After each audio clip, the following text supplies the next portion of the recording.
আমার ছোট্ট বাগানে এই বর্ষার সময় এখন কী ফুল ফুটছে তার একটু ছোট্ট ক্লিপ আপনাদের সামনে তুলে ধরছি। এদিকটাতে হয়েছে জবা, আর এখানে হয়েছে দেখুন গোলাপ। যদিও গোলাপটা নষ্ট হয়ে যাচ্ছে, হ্যাঁ, কেন জানি না, বৃষ্টির জল পড়লে এই গোলাপগুলো 2-1 দিনের মধ্যেই এরকম নষ্ট হয়ে যাচ্ছে। আপনাদের বাগানেও কি গোলাপগুলো এইভাবে নষ্ট হয়ে যাচ্ছে?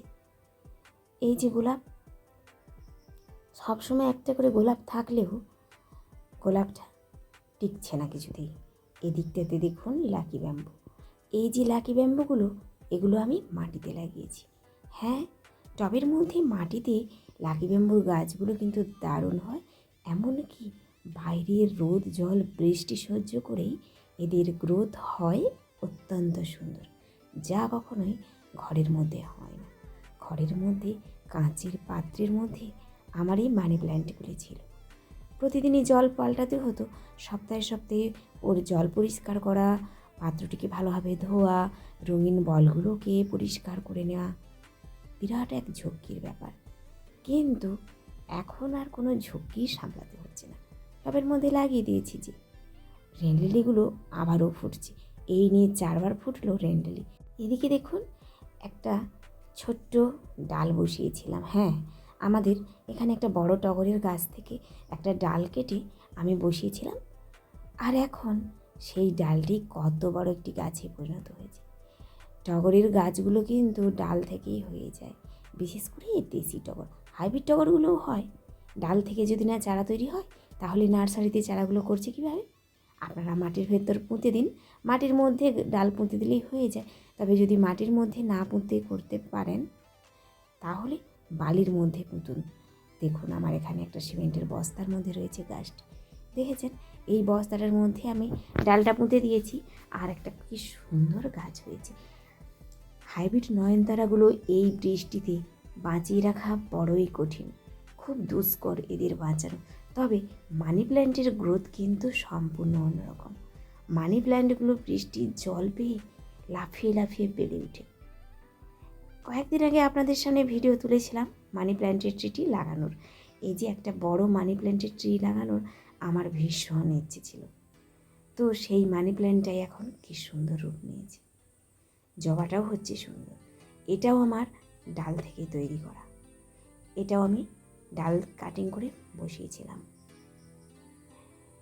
এই জবাটির অনেক গল্প রয়েছে। যখন আমি ক্লাস 11-এ পড়ি, তখন এনেছিলাম আমার এক বান্ধবী বাড়ি থেকে, এনে বাপের বাড়ির পিছনে লাগিয়েছিলাম। তারপর বিয়ের পর বাপের বাড়ির ওখান থেকে একটা ডাল নিয়ে এসে শ্বশুর বাড়িতে লাগিয়েছিলাম। আবারও আগের বছর সেখান থেকে একটা ডাল সংগ্রহ করে আমার এখানে লাগিয়েছি। মানে ভাবুন, এটা কত বছর ধরে সেই আমার ছোট জীবনের সাক্ষী বয়ে বেড়াচ্ছে। তাই আজ এই জবাটা ফুটতে দেখে আপনাদের সামনে তুলে ধরলাম সেই অতীতের একটি স্মৃতি।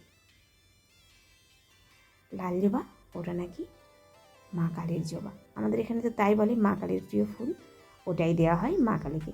এদিকে রয়েছে স্নেক প্ল্যান্ট, বিভিন্ন রকমের ইনডোর প্ল্যান্ট, আর এটিও একটি হাইব্রিড নয়নতারা। হাইব্রিড নয়নতারার প্রচুর গাছ আমার কাছে ছিল, কিন্তু অতিরিক্ত বর্ষণের ফলে আমি গাছগুলো সব নষ্ট করে ফেলেছি।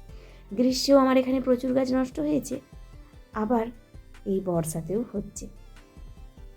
এখানে দেখুন, এটাও একটা জবার ডাল কাটিং করে বসিয়েছি। এটারও ফুল ফুটেছিল, খুব বড় ফুল। এটা হাইব্রিড জবা। আবারও দেখুন এই যে কুঁড়ি এসেছে। তো আপনাদের বলবো, আপনারাও ডাল কাটিং করে কিছু গাছ বসান। এই যে মানি প্ল্যান্ট, এটাও কিন্তু আমার ডাল কাটিং করে বসানো। কিছু গাছ তো বসান, গাছ লাগালে পরিবেশটি কিন্তু সুন্দর থাকে। পরিবেশে ভরপুর মাত্রায় অক্সিজেনের যোগান দেয় প্রতিটি গাছ। আমাদের এখানে দেখুন বড় বড় বৃক্ষ রয়েছে, তারপরেও আমরা কিন্তু টবে ছোটো ছোটো গাছ লাগাচ্ছি। আমি তো গাছ লাগাতে ভালোবাসি, তাই সবসময় চেষ্টা করি কিছু না কিছু গাছ লাগানো। ওদিকে রয়েছে সিংহনিয়াম, বিভিন্ন রকমের পাতাবাহার। আমার এখানে অনেক গাছ রয়েছে, অনেক গাছ লাগিয়েছি, আবার অনেক গাছ আমি নষ্ট করে ফেলেছি। আসলে সবসময় শরীরটা ভালো থাকে না, অতিরিক্ত গরমে জল দেওয়ার অভাবে গাছগুলো নষ্ট হয়ে যায়, আবার বর্ষায় বেশি বৃষ্টির জলের জন্য গাছ নষ্ট হয়ে যায়। যারা বাগান করি আমরা প্রত্যেকেই জানি, আমাদের অনেক গাছ মারা যায়, আবার অনেক গাছ হয়। তো এর জন্য চিন্তা করেও লাভ নেই, দুঃখ করেও লাভ নেই। এই দেখুন এখানে গন্ধরাজ, জবা, টগরের ডাল শুধুমাত্র বালির মধ্যে বসিয়েছি। এই ভিডিওটি আপনাদের সামনে উপস্থাপনা করেছি। ডালগুলো কিন্তু সাকসেস, এর আপডেট আমি অবশ্যই দেব। আরও একটু ডালগুলো বড় হোক। এদিকে দেখুন, এদিকেও রয়েছে অনেকগুলোই ফুলের গাছ, তবে ওই যে বললাম না, যত্ন করতে পারি না, তাই গাছগুলো এইভাবে ফেলে রেখেছি।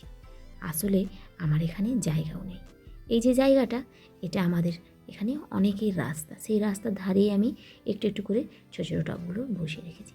তো আজকের মতো আমার ভিডিওটি এখানেই শেষ করছি। আপনারা সবাই ভালো থাকবেন, সুস্থ থাকবেন। আজ আসি, টাটা।